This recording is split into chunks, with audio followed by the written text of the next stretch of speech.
Hey guys, Brian delivers you the goods here. I'm returning to you for a continuation for the worst albums of 2021 end of the year video, and this is to continue to where I left off, which is number 7, and I think I'll be able to finish it with this last part. So I'm going to discuss from 7 to 1 what the other worst albums are and see which one's the worst album of the year. And yeah, let's dive into this part 2 of worst albums of 2021 end of the year video.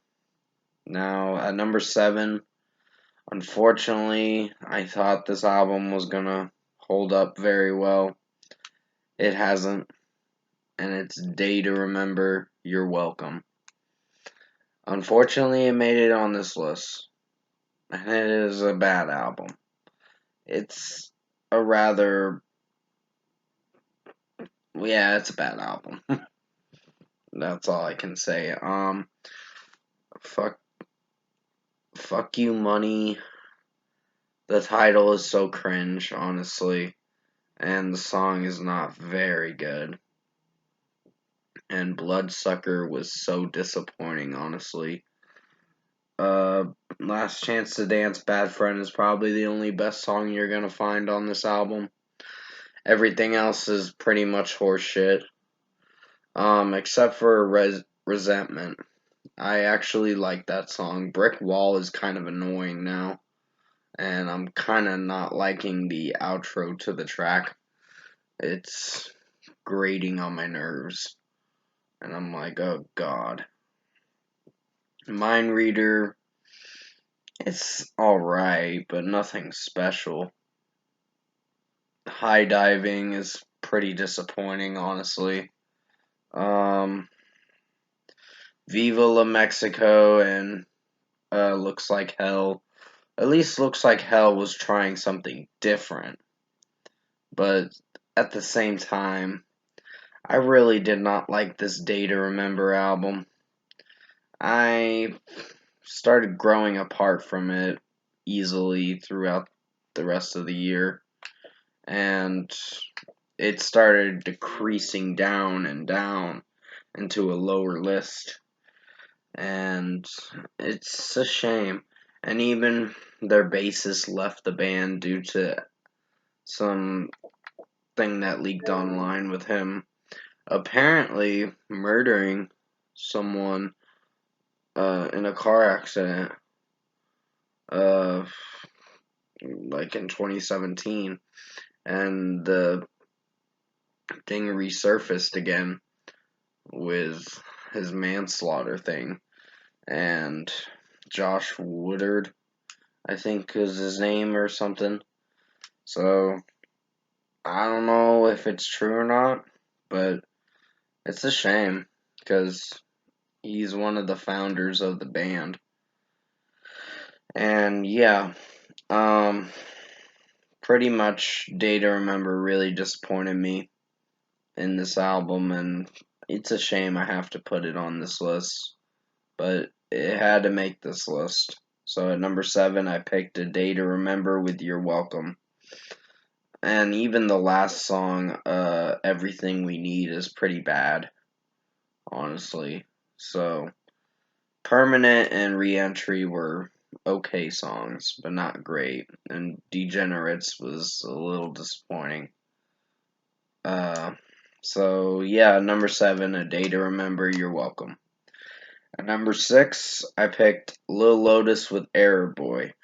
I really hated Doctor Doctor, but not as much as I hated, what was that song name? I think it was something having to do with, it was track number 10 that I remember. I'm really sorry that I'm yawning in this video. I'm about ready to go to bed pretty soon. So I just want to wrap this video up and do it as quick as I can. Fake Love, I think is what it was called. I really did not like that track. Don't Fuck This Up was annoying. There's No Getting Over This was, Over and Over Again was pretty disappointing. Really did not like that song.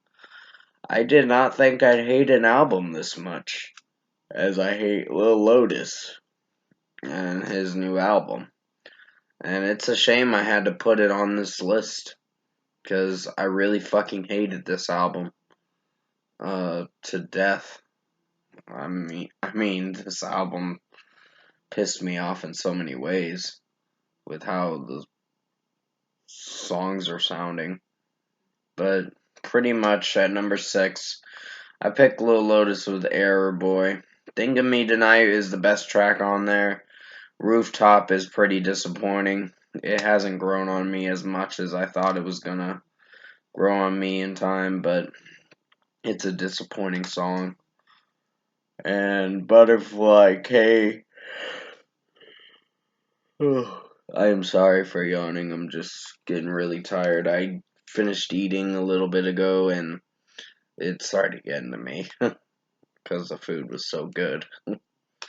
But yeah, like I said, number 6, Lil Lotus with Error Boy. And now in the top 5. At number 5, Insane Clown Posse with Yum Yum Bedlam. This album sucked ass, honestly. It just was not good. It sucked so much that I was getting a fucking headache from listening to these songs. Wretched was not very good. And there were some other songs like track number 16. Please forgive my yawning. I am about ready to go to bed pretty soon, so I'm trying to not yawn as much in this video, but it's starting to come out for some odd reason. But yeah, Yum Yum Bedlam was not a good album. I really hated this from start to finish. I found the majority of the tracks to be underwhelming and overwhelming and just not very good on execution. And they weren't executing in the best way they tried. So, yeah, number 5, I picked Insane Clown Posse with Yum Yum Bedlam. I'm just trying to breeze through this so I can get all of it done in this whole video. So, at number 4 is Florida Georgia Line with Life Rolls On. Pretty much, fuck this album. It is so bad that it just gets on my nerves. And I just can't stand this album from start to finish. Like, talking about their trucks, talking about Beer 30 or whatever the fuck that song is. And also talking about their women. And I'm like, okay, you're sounding the same like you did in Can't Say I Ain't Country. And I fucking hate pop country nowadays. And unfortunately, Keith Urban went to that genre. And I'm like, you fucking just flip-flopped with your genre, honestly. You're supposed to be with, like, fucking regular country, not pop country. Because pop country is not for you, Keith Urban, to be honest. But that's just my honest opinion. I don't hate Keith Urban. I still like his music. It just depends on the songs and some of the albums, of course. But yeah, Florida Georgia Line, I have so much of hatred towards this country duo band or duo group, and they just fucking suck ass. Their music can get buried in a hole and never see the light of day, or never see the light of day, because their music's that bad. And go listen to Life Rolls On. If you found it to be enjoyable, that's great, but in my personal opinion, I fucking hated this album, and at number 4 is Florida Georgia Line with Life Rolls On. I hated the majority of the tracks on this album. Number 3 is Psycho Sinner with Unholy Hymns for the Children. Now, I just listened to this on November 5th, of this year. And yeah, now I can actually look at the songs. Devil from Hell was really bad. Could not stand that song. Love on the Grave was extremely bad, and so was Never Fuck the Living. And I'm like, okay, Jeremy Spencer, you are coming out saying that you're a necrophiliac. And I'm like, that's fucking gross. It's just fucking gross and immoral, honestly. And Unholy was just bad. The Torture Never Stops was god awful. Honestly, I would take Five Finger Death Punch over this godforsaken band. Because Psycho Center is a bunch of trash, honestly. In my opinion, I personally hate this fucking band. So fucking much. So, yeah, I don't think I want to explain any more of the tracks, but pretty much you get the gist of it. I hate Psycho Center. They suck. They need to break up. And that's it. That's just my opinion. But they're probably not going to break up. But it's worth a try. I'm just kidding. But still, number 3, I picked Psycho Center with Unholy Hymns for the Children. Fuck that album. And I did not want to listen to the other albums of theirs as well. And number 2, before we get to the last one, is Attila with Closure. There was a song they made, and Attila is such crap. Trashcore, I should say. Because that's their genre they specify in. Trashcore, which means bad metalcore music that they're going for, and also rapcore, whatever the fuck they're doing. It just is very disappointing that I had to put this at a very low list because of how bad this album was. And it was really bad. Like, something Manson, they made earlier this year or whatever. I can't remember all the tracks, but I remember listening to it and I never returned to it again because of how bad it was. And I was hoping it'd be something interesting, but I was really disappointed and really pissed off at the end of this album. Like, telling myself, what the fuck did I just listen to? So, yeah, and number 2 is Attila with Closure.